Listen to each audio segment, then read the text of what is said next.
Bom dia, pessoal! Hoje vamos para a nossa aula 4.2. Na sessão passada, nós nos deparamos com as representações contemporâneas daquilo que comumente é chamado como uma boa morte ou uma má morte. Mas boa morte e má morte para quem? São esses conceitos que nós vamos trabalhar na aula de hoje, na unidade 4.2. No final da unidade passada, eu disse a vocês que nós aprofundaríamos nessa unidade 3 conceitos de base: a distanásia, eutanásia e a ortotanásia. Então, é importante que para a nossa prova, esses 3 conceitos fiquem muito fixados para vocês, que esses conceitos fiquem muito claros, pois provavelmente nós tenhamos questões que envolvam esses 3 conceitos e o domínio do aluno sobre esses 3 conceitos. Então vamos lá.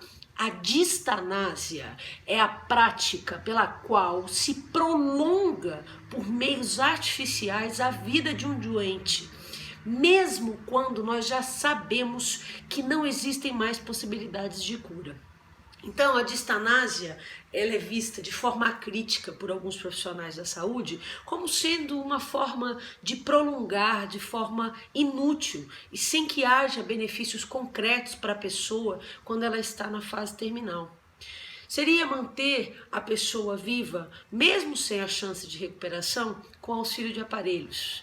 A crítica da comunidade de saúde, parte da comunidade de saúde, reside no fato de que o paciente em estado terminal, o paciente cujo processo de cura não é mais possível, ele pode prolongar o sofrimento, prolongar a dor relacionada a uma patologia que não tem mais a possibilidade de ser curada. Então, a distanásia fala sobre isso, a qualquer custo, sob qualquer circunstância, prolongar a vida do paciente, mesmo que o prognóstico não implique mais na possibilidade de cura, tá bom? A eutanásia é um dos temas bioéticos mais discutidos no campo da saúde. Em especial, é um campo sobre o qual nós, enquanto psicólogas e psicólogos, nos debruçamos muito quando trabalhamos com pacientes terminais, pacientes sob cuidados paliativos.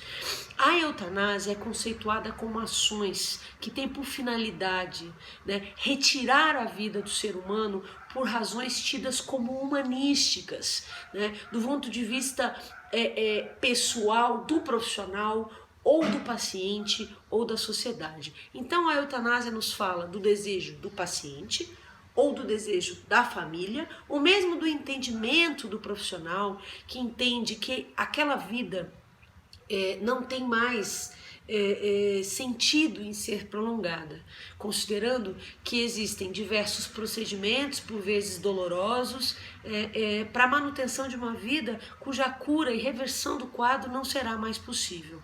É importante a gente deixar claro que a eutanásia no Brasil é ilegal, ela é análoga ao homicídio ou o auxílio no suicídio. Tá? Então, do ponto de vista legal, a eutanásia é um crime no Brasil. Existem diversos países onde a eutanásia ela é permitida, com protocolos bastante claros sobre como deve ser feita a interrupção nessa vida, mas no Brasil, o próprio Código de Ética da Medicina, dos médicos e médicas, entende que ele é ilegal. Também o Código de Ética da Enfermagem considera o procedimento da eutanásia um procedimento ilegal. Ortotanásia. A ortotanásia é a prática que prioriza justamente essa ideia do morrer de forma humanizada, ou a morte correta do ponto de vista humano e ético. Ela tem como objetivo o resgate da dignidade do paciente em seu processo final, com compromisso fundamental com o bem-estar da pessoa em fase terminal. Os cuidados paliativos, dos quais nós falaremos ao longo dessa unidade, representam uma modalidade de assistência que prioriza a ortotanase, quando técnicas curativas já não podem mais ser empregadas. Então veja, a ortotanásia, ela nos fala de fazer com que o indivíduo passe pelos últimos períodos de vida com o máximo de conforto, bem-estar e dignidade da pessoa humana. Então, quando a gente fala de cuidados paliativos e os protocolos de cuidados paliativos, nós estamos falando de conceitos relacionados à ortotanásia, correto? Então, esse é um conceito bastante importante que fique bastante claro para os alunos e certamente esses conceitos cairão na nossa prova, sem sombra de dúvida, tá bom? Vamos adiante. Hoje, pessoal, a gente vai trabalhar com vídeos mais curtos para que fique mais fácil para que eu faça o upload, tá bom? Até para que vocês possam ir assistindo as aulas de uma forma mais leve, podendo concluir cada unidade de uma forma mais leve, fixando conteúdo por conteúdo, tá bom? A boa morte, né? Inclusive em algumas culturas no mundo, na cultura mexicana, por exemplo, nós temos inclusive uma santa dentro da crença católica ou de santeria, dentro do que a gente chama de sincretismo. Nós temos uma santa, uma divindade que é chamada Nossa Senhora da Boa Morte. Inclusive no mês de outubro no México, né, a gente cultua a Nossa Senhora da Boa Morte.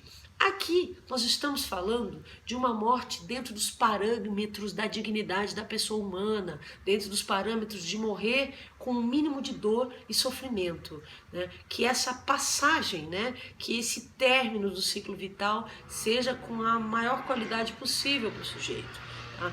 A ideia de boa morte está influenciada também pela herança cultural, né? Vejam, quando eu falo do México, e alguns outros países também cultuam essa santidade, dentro da cultura deles existe até uma santidade, né? Uma entidade que zela pela boa passagem nesse momento. Então veja, algumas culturas entendem não só do ponto de vista médico, do ponto de vista de saúde, mas também do ponto de vista cultural, que morrer com dignidade é algo esperado para o fim do ciclo de vida, tá? Além da influência da herança cultural, importante a gente fixar isso, a gente também tem a influência do modelo biomédico. Lembrem, o modelo biomédico é aquele modelo que exclui as influências psicológicas, ambientais e sociais, quando a gente está falando de tratamento em saúde. Ele é fixado basicamente nas questões biológicas e no aspecto objetivo e biológico do corpo, tá? Esse modelo também influencia as condições de morte. Poderíamos relacionar o modelo biomédico à distanásia, certo? Porque é um preservar a vida enquanto houver vida a qualquer custo. Então essa relação é interessante, ela pode aparecer na prova de vocês, tá bom? Do ponto de vista filosófico e cultural, também influencia a ideia do que seria uma morte com dignidade, tá certo?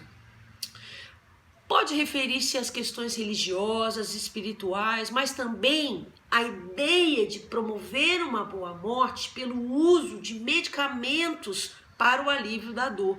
Veja, então nós temos aspectos culturais, certo? Aspectos filosóficos, aspectos psicológicos que podem estar implicados no que seria uma boa morte, religiosos, espirituais, mas também uma boa morte pode estar associada, né, ao uso de medicamentos que permitam o alívio da dor durante a fase terminal do paciente, tá?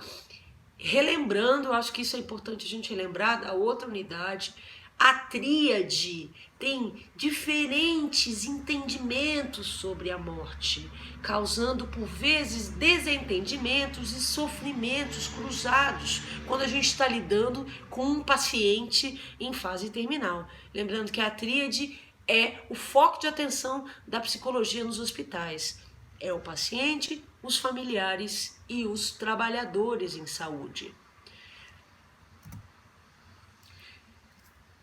Para a gente concluir esse vídeo, eu vou falar do testamento vital, que é a resolução de número 1995 de 2012, editada e publicada pelo Conselho Federal de Medicina, que diz o seguinte, e esse é um conceito muito importante para nós, para a prova.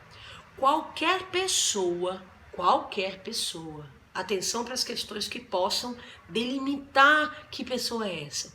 Qualquer pessoa, primeira característica, maior de idade. Segunda característica, lúcida para responder pelos seus atos. Aí a gente chega na capacidade civil do sujeito, de responder pelos atos da vida civil. Quem tiver interesse de aprofundar, aprofunde no campo da psicologia jurídica, o que é a capacidade civil nos sujeitos. Que possa definir, junto à equipe médica, os limites e os procedimentos terapêuticos realizados para a fase terminal, podem decidir sobre como querem passar os últimos tempos de vida. Veja, o objetivo do testamento vital, né, ele é garantir uma morte digna, baseada nos desejos e anseios de qualidade de vida do indivíduo, evitando os tratamentos desnecessários para o prolongamento da vida, artificiais,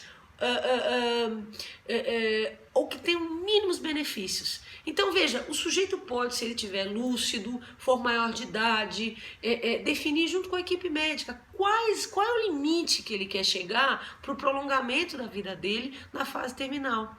Né? Ele pode evitar, ele pode dizer, olha, eu não quero, a partir do momento que vocês perceberem que vão estar me furando muito, que eu vou estar com um limiar de dor muito elevado, eu gostaria que vocês interrompessem esses procedimentos e permitissem que eu passasse pelos últimos tempos só com o alívio da dor, certo?